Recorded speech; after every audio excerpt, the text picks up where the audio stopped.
Hello and welcome to How to Automotive. Today I'm making this video because I get a question all the time about which tool is better, the new 3/8 Stubby or the new 3/8 mid-torque impact wrench by Milwaukee Tools. So these two tools just came out this year, and there's a lot of questions about which one would be better for them.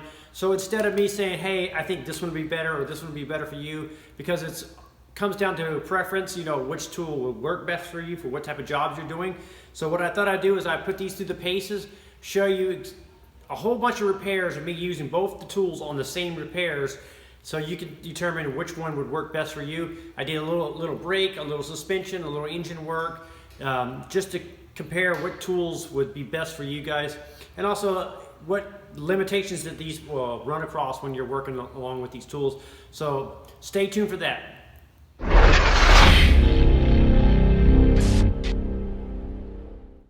So we're going to start with this 3/8 Stubby here, and we're going to remove this intake manifold on this Mercedes, and it has no problems removing the fasteners, holding the intake manifold down. It has 250 foot-pounds of breakaway torque, so it's plenty powerful enough to do an intake manifold. Now we're going to take the opposite sides bolts out using the mid-torque, and this one has 650 foot-pounds of torque. I'm also using the exact same setup as far as extension and socket goes, and as you can see, as we get back here, I cannot get to the back fasteners because the tool is a little bit larger and goes up underneath the cowling, so I had to switch out to the Stubby, and that allowed me to get the last fastener out. One of the questions I get the most is, will the new Stubby remove tires because of its being M12? So I've put it through the paces. So sometimes when you're taking lug nuts off with the M12, it will struggle on it. So right here, I took a couple lug nuts off with the M12, and then I switched over to the mid-torque, and you can hear the difference in the mid-torque and how much more power it has and how fast it took off the lug nuts. So now I'm using the M12 to take off this Volvo wheels, and as you can hear, it kind of struggled a little bit, but it did take the lug nuts off. And on this Mercedes, it took it off with no problem. But if you just listen between the two tools, the M12 right there, and then I'm going to switch over here to the M18, and you can hear the difference, the power difference between it. You know, it really is made for this. The M18 is made for this type of work. The M12 is not necessarily made for removing lug nuts. I used the Stubby to do some brake work. I took off the caliper bolts here on the front here, and then I went to the back of the vehicle and I removed some caliper bolts back there. Because the Stubby is so small, it's really nice to stick it in there and get to those fasteners and do brake jobs and stuff. Every now and then you're going to run across a fastener that the Stubby will not take off, and you'll need to switch over to the mid-torque. Here is I'm using the Stubby to take off an idler pulley on this Mercedes, and if you look here with the mid-torque, I could not get the mid-torque in here with the same socket and everything set up, but it's too long to get in there and get in the fastener, so the Stubby had that advantage. So this wheel had a center cap that required me to use an extension to get to the lug nuts, and using extensions can rob a lot of torque from the tools. So I'm using the M12 here to remove these lug nuts, and as you can see, even with the extension, it still took the lug nuts off.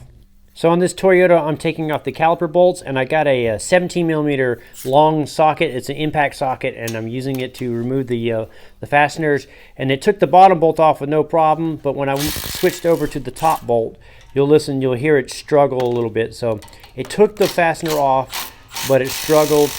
And if you were using the M18 mid-torque, it would take those fasteners off with no problem. The only question is can you fit it in there? So right here, I'm using the Stubby to remove a ball joint nut, and it had no troubles. If the M12 can do it, the M18 will do it no problem. So right here, I'm taking out some more bolts. They're holding the ball joint in, and these are red Loctited in. And I've run across some of them where they're extremely tight and extremely hard to get off, but it took it off with no problem. That's the M12 right there. Now we're going to go over to the opposite side, and we're going to take the opposite apart all with the M18 mid-torque. And as you can see, it took off the caliper bolts with no problem. So on jobs like this is where the M18 mid-torque really shines. It really takes these suspension type fasteners off really easy. So I would say the mid-torque is much more suitable for that type of work.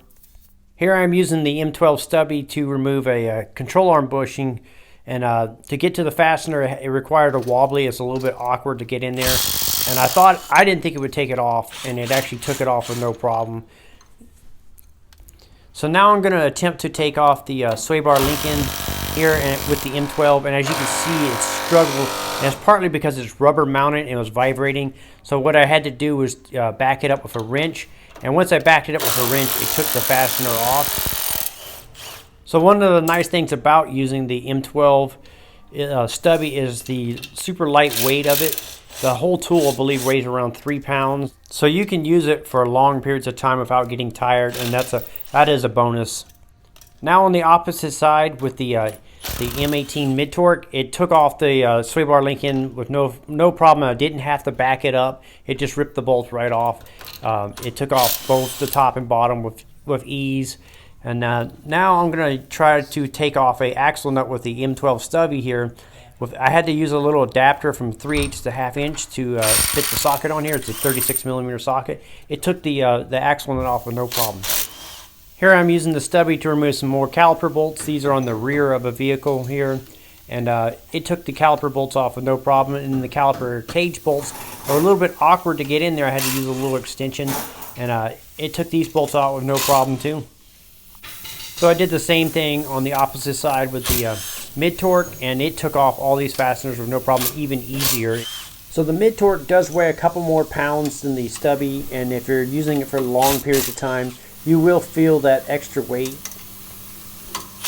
So now I'm going to switch over and take off some exhaust manifold bolts here. I had to use some extensions to get in there and to get to the fasteners.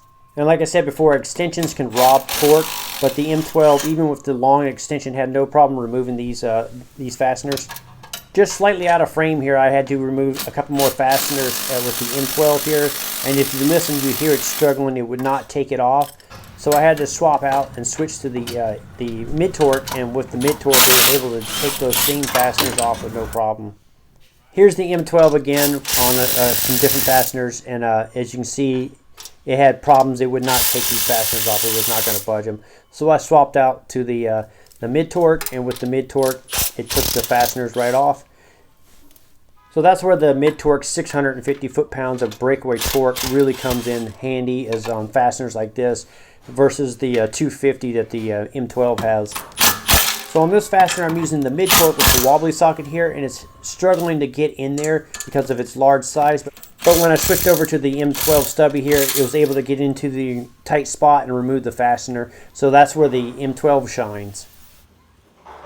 So I will link up both tools in the description of the video. That way, if you're interested in picking them up, you can find both of the links there in the description. I'm Brian Esser from How To Automotive. I'd like to thank you guys for watching, encourage you to subscribe, invite you to head over to the howtoautomotive.com website for more valuable videos like this. Thank you again for watching.